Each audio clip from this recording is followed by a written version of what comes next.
By the way teman-teman, Imam Ahmad itu ulama dengan hafalan hadis yang terbanyak loh. Tahu berapa hafalan hadis Imam Ahmad? Kalau kita kan hafal hadis itu satu ya, dari dulu sampai sekarang. Innamal a'malu ini ya. Kalau Imam Ahmad satu juga, 1 juta.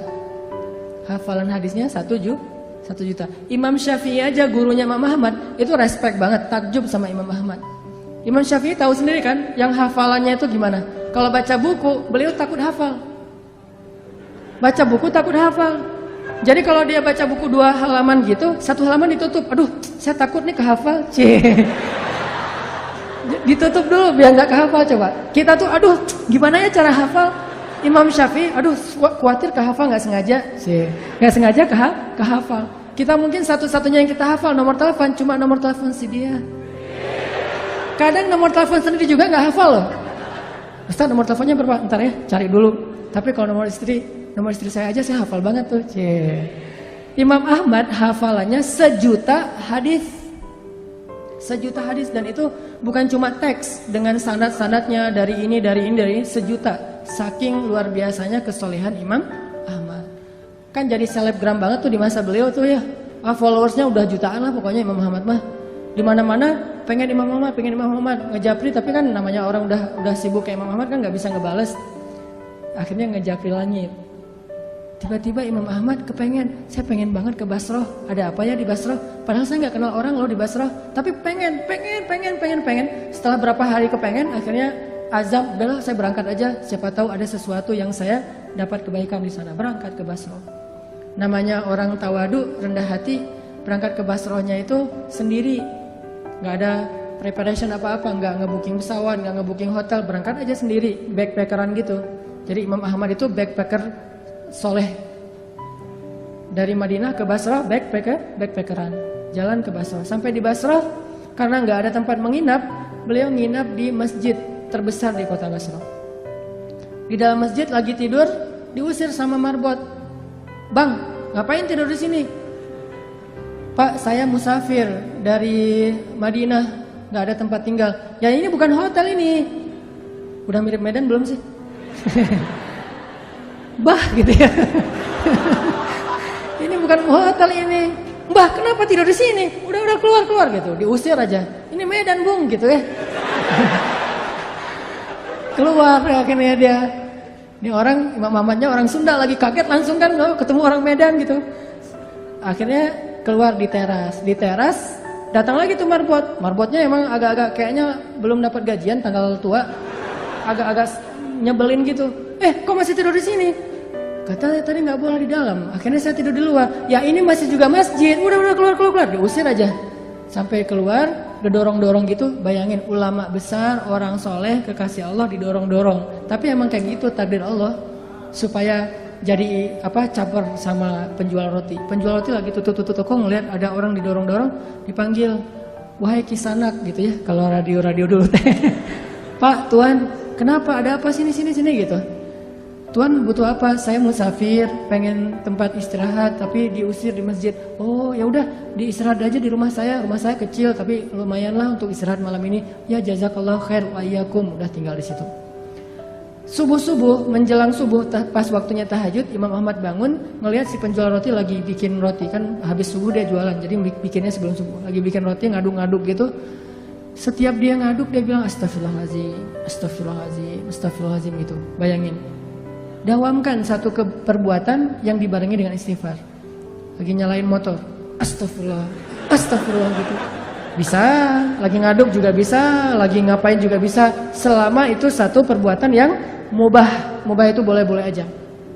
Jangan sambil berbuat dosa istighfar gitu. Atau istighfar tapi asik. Gimana istighfar tapi asik? Istighfar sambil main PlayStation. Wah, astagfirullahaladzim gitu. Nah, itu mah nggak boleh ya. Itu namanya mencampur adukan antara hak dan wala talbisul haqqa bil batil. Janganlah kalian mencampur adukan hak dan batil. Astagfirullahaladzim. Daripada ngelamun, daripada bengong gitu, mending daripada bersiul, ya udah astagfirullah aja. Walaupun mungkin bersiul boleh-boleh aja, tapi yang nggak dapat pahala, walaupun nggak dosa juga gitu. Astagfirullah. Imam Ahmad perhatiin, ini saya lihat udah 10 menit istighfar melulu. Didatengin sama Imam Ahmad. Tadi kepo juga. Mas, Bang, kan di Medan ya.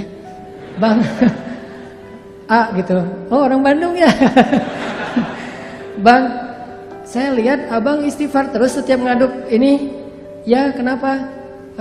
Enggak, saya penasaran aja udah berapa lama kayak gitu.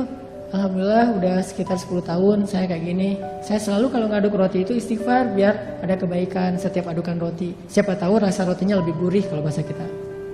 Oh udah 10 tahun, Alhamdulillah. Terus boleh tahu nggak hasil dari dawamnya istighfar 10 tahun itu apa? Abang udah dapat apa nih dari istighfar? Alhamdulillah sejak saya istighfar kayak gini, Allah selalu ngasih apa yang saya minta. Gak pernah saya berdoa yang Allah tolak, semuanya dikabulin sama Allah. Kecuali satu yang belum dikabulkan. Apaan? Saya tuh pernah berdoa, ya Allah saya pengen banget selfie sama Imam Ahmad. Pengen banget tuh. Gak apa-apa Allah sekali aja, yang penting bisa ketemu sama Imam Ahmad. Pengen jabatan tangan, pengen tahu wajah orang yang hafal hadis sejuta hadis itu kayak gimana. Saya minta ke Allah, cuman mungkin belum aja, tapi saya yakin pasti akan dikabulkan. Imam Ahmad langsung nangis coba. Masya Allah, jadi ini nih yang menarik saya ke Basrah nih. Istighfar dialah yang membuat Imam Ahmad pengen banget ke Basrah. Bela-belain habis-habisan sampai diusir-usir di masjid gara-gara dia beristighfar. Jadi pengaruhilah hati seseorang, pengaruhilah hidup seseorang dengan istighfar kepada pemilik hati dan kehidupan orang itu. Astagfirullah, astagfirullah. Tapi jangan baru istighfar 3 kali mintanya banyak gitu. Istighfar dulu aja. Dawamin, nanti kalau kita butuh, jadi mintanya itu kayak apa, pamungkas ya. Kalau kita butuh banget, minta pakai istighfar. Jangan diobral. Istighfar 10 kali, ya Allah saya udah 10 kali nih. Boleh minta ini enggak? Enggak, dawamin dulu aja. Walaupun kalau untuk dosa sekali cukup, tapi kalau untuk yang hadiah, kalau bisa lebih banyak. Sampai setahun, 2 tahun kita dawamin, nanti lihat deh hasilnya tuh luar biasa. Pokoknya kalau kita punya hajat sesuatu, yang pertama yang harus kita lakukan itu adalah minta kepada pemilik segala sesuatu. Ada hajat apa? Minta kepada pemilik segalanya. Misalnya pengen sesuatu yang baik atau yang minimal mubah, pengen jalan-jalan. Istighfar aja, astagfirullahaladzim, astagfirullahaladzim. Nanti begitu kita minta ke Allah, ya Allah saya pengen haji banget nih. Istighfar kita udah 10 tahun, langsung Allah kasih kejutan yang kita gak pernah menduga-duga loh. Jadi gampang banget, tinggal minta aja sama Allah. Yang harus kita prepare dari sekarang itu adalah bikin diri kita itu orang yang sangat diperhatikan sama Allah. Kalau kita udah jadi kayak ring satunya Allah, masuk grupnya itu yang Allah juga memprioritaskan banget grup itu. Siapa grupnya? Grup orang yang rajin istighfar. Masuk ke grup itu dan Allah yang mengadminin grup itu. Kita nggak tahu apakah kita udah masuk atau belum, tapi berusaha aja. Siapa tahu setelah sekian tahun kita istighfar, akhirnya Allah mengundang kita, menginvite kita masuk ke grupnya orang-orang yang rajin beristighfar. Kalau udah masuk ke grup itu, setiap kali Allah ngeposting, ngebroadcast kebaikan-kebaikan, ini ada diskon apa gitu, kita langsung dapat nih. Makanya pantaskan dulu diri kita, dawamin. Akhirnya Imam Ahmad bilang, sayalah Ahmad bin Hambal. Oh benar ini Ahmad bin Hambal? Ya nggak salah, nggak salah. Masya Allah, udah pelukan. Ini keajaiban dari istighfar.